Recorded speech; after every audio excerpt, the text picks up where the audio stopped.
Hello, good evening, SCVS. This is Satellite Media. Mr. Tinubu Michael, let's look at news making the round that the North is divided and that Tinubu, the way it stands, is trying to woo the North, South, and Southeastern part of the country.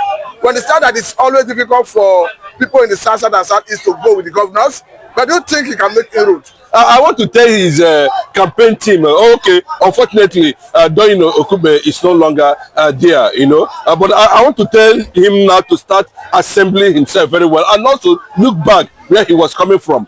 Tinubu never won Osun State, he never won Lagos, FCT and Abuja, he never win. He didn't win in South and Southeast. But let me tell you, the strength that Tinubu had in that election was the little one that was able to deliver to him by the Northerners. And as it stands now, the Northerners have already see him as a burden.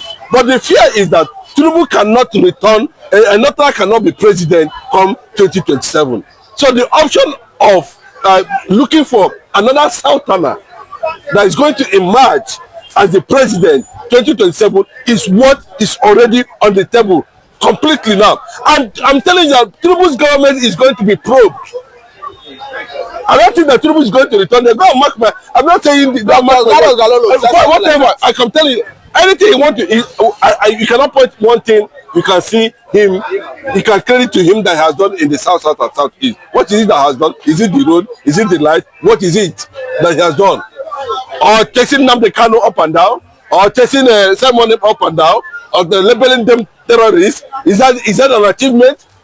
It will come to a point that when we will drag all these Okalo, drag Omahi, drag all these people, will come down, they should come and account what Tinubu gave them. So that we're able to know. They will listen to the Igbos. Well, let me tell you, the Igbos of today are not the Igbos of yesteryear. So we are documenting everything that is happening, and they know it very clearly. The likes of all these Okalo that it's not going to be funny when the time comes. We are already running a parallel government in Nigeria. I cannot tell you much about that, but I can tell you, that over 80 million Igbos have already distanced themselves from Nigeria, and we are building on that gradually.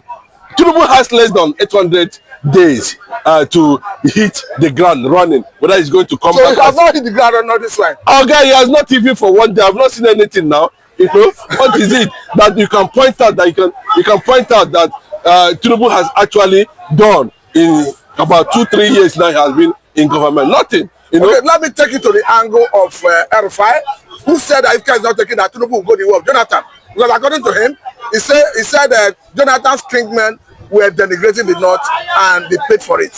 That currently the Yorubas are denigrating the North, that Tinubu may pay for it. No, Tinubu is not playing a good politics. Tinubu is too nepotic. Tinubu is too tribalism. But let me tell you, one thing we must give to Tinubu is the capacity, to boulevardize any political thing he feels that he can. Pocket. Well, boulevardize, he will bully you with van. You know what I mean? He give you what dash you and make sure that he believe in money politics than ideology or what politics should be. Or even governance. Tinubu does not believe that he has anything to offer politically apart from getting his likes, and give them money to influence whatever they want to influence at the end of the day. That's the kind of politics he wants. I remember that Buhari has made it very clearly. One of his aides about last month said it very clearly that Buhari never wanted this man to be, but the northern governor, because of the wickedness they have against the Igbos, they went and knelt down for Buhari, did all the rubbish they did. And that was how they used Wike to achieve their aim. And that is why you see every now and then, Bola Ahmed Tinubu, even if he's in the kitchen, he's with Wike. In the toilet, he's with Wike. He's taking his bath, he's in Wike. When there's a good council meeting, Wike. Everything, Wike. Then, Wike, we have the executive, Tinubu, Wike, the legislative, parliament, senate, Ababio, all of them. These are the people who are running Nigeria presently now. And you can see the kind of crisis Nigeria have fallen into as a result of incompetency, as a result of bad policies, as a result of bad leadership. And the North have already made it very clearly that Tinubu, you are a burden to Nigeria. And I said it the day they were doing his inauguration. Go to the Igbo archive language.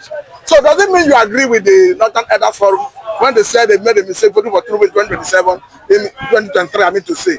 And they said they don't hope to repeat in 2027. Well, that is their business. We are not interested in that one, you know, because they know what they are doing.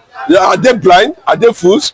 They wanted to make sure that they suppress Igbo man, the displaced Igbo man, even though they knew clearly that a Southwesterner, a Yoruba man, has actually, you know, had their turn in the presidency. The so-called South have also had their turn.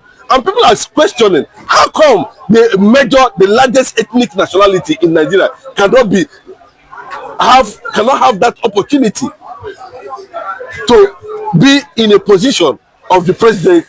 That was it now. So it was just a deliberate thing, you know, to throw a spark on the Igbo region and damn the consequences. And everybody is facing it now. Okay, now let's look at how Oshomole, Senator Oshomole, narrowly escaped suspension, like Natasha Akpoti, who is currently battling with suspension for 6 months.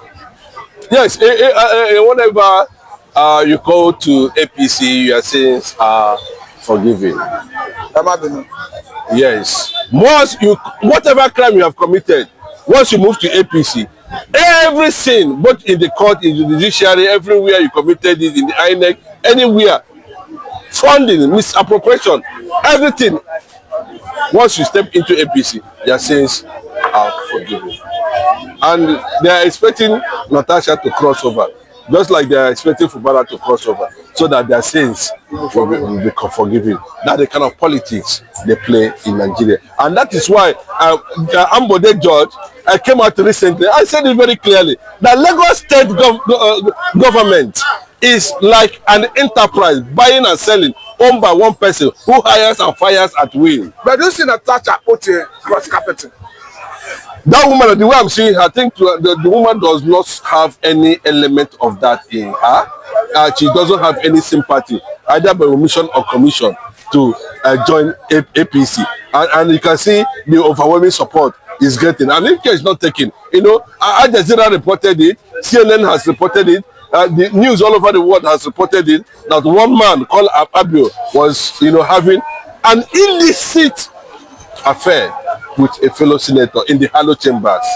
That's why everybody is saying that how did Nigeria get to the point where the National Assembly, which is supposed to be an institution of democracy, has been turned to a nightclub, has been turned to a brothel, has been turned to, you know, motel, has been turned to where they do all manner of, you know, sexual harassment, appeal, and all manner of things takes place in the National Assembly. That's the way, that's what it is now. And it's unfortunate that it's happening under, when we are having Southern president, Southern Senate president, all Southerners.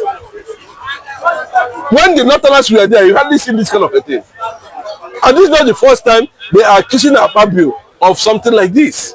Okay, now let us take our attention to River State, where this making around having that it may be difficult to impeach the man. I said it very clearly, you know, that the humble looking of a lion does not mean that the lion is weak. Don't take somebody's gentleness to mean that the person has nothing to offer. Don't take appearance to mean reality. People can be having some kind of things you don't know, but because the way you look at them, this one have nothing to offer. I think they underrated Similaye Joseph Fubara.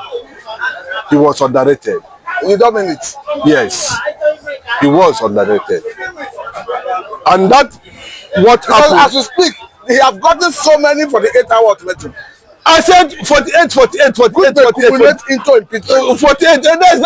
What are they waiting for? I said, a lot of people are asking on the social media, on different TV platforms, you know, TVC channels and all. Then what are they still waiting? Everything has, and you can see the Ejo lawmakers inside Pro Wike 48 hours lawmakers has also destabilized that Pro Wike lawmakers as I'm talking to you now, because they felt that they cannot be able to go against their own person who happens to be the governor.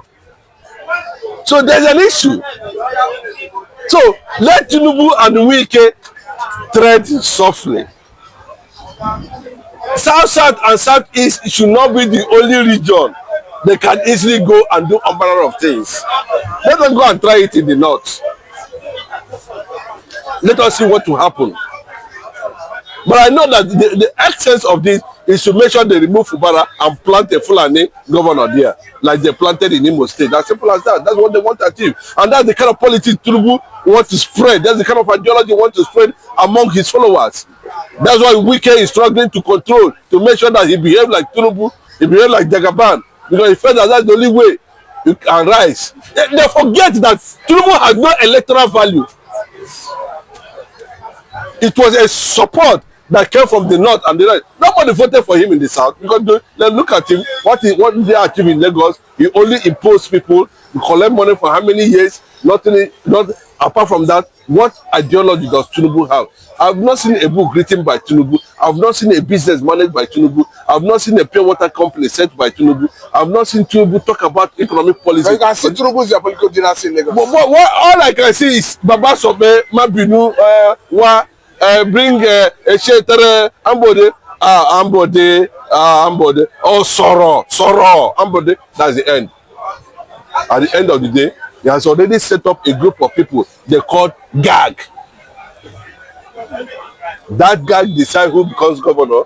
That GAG decide who become a lawmaker in not even the INEC, not even the court. You can see the way Amana Obasa was reinstated without even good. So they can easily fire anybody and bring anybody at the end of the day. Okay, now let us take attention to Russia, where, of course, we understand that it's reported that after Nigerian government declined to join BRIC, that Biafra soldiers in exile embrace it.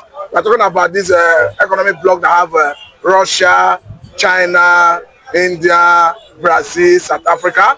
So how does it come to you as a person? No, it does not come to me because I can tell you that, you know, from the statistics we are having, the Igbo is the 4th richest tribe in the world. I repeat, the Igbo is the 4th richest tribe in the world. 6th most traveled. 6th most traveled in the world. What that means, what it means that, you know, at every point in time, at anywhere we find ourselves, watch the government of that location. We have played a very good relationship with Vladimir Putin. People who are fast, you say the Igbos are the 4th most richest, if I get you right. Yes. In the world. Yes. Igbos are the 4th most richest tribe in the world. 6th most traveled. Globally. So for them to come closer to any government, for them to come closer to any system, for them to embrace any system means a lot of things. Says a lot of things about them. The relationship with Putin does not start now. It started as a result of the process that led to Zionism, the process that led to Judaism, the process that led to, you know, who Putin actually is. Putin was an orphan trained by a Jewish, a Russian Jew. Meaning it was not a coincidence when the foreign affairs minister of Russia said that UN and countries of the world should respect self-determination. Of course. It had a Biafra. Of course, now it factored in well, because you see the Russians are also trying to see if they can create a balance in Africa. You can see their presence in Burkina Faso, Ibrahim Traore, and some other countries, you know, of Sahel region, you know, who are also so. Everybody is opening their eyes because it was well understood that what happened in Nigeria was as a result of Nigerian Muslims and Biafran Christians. The world understand that.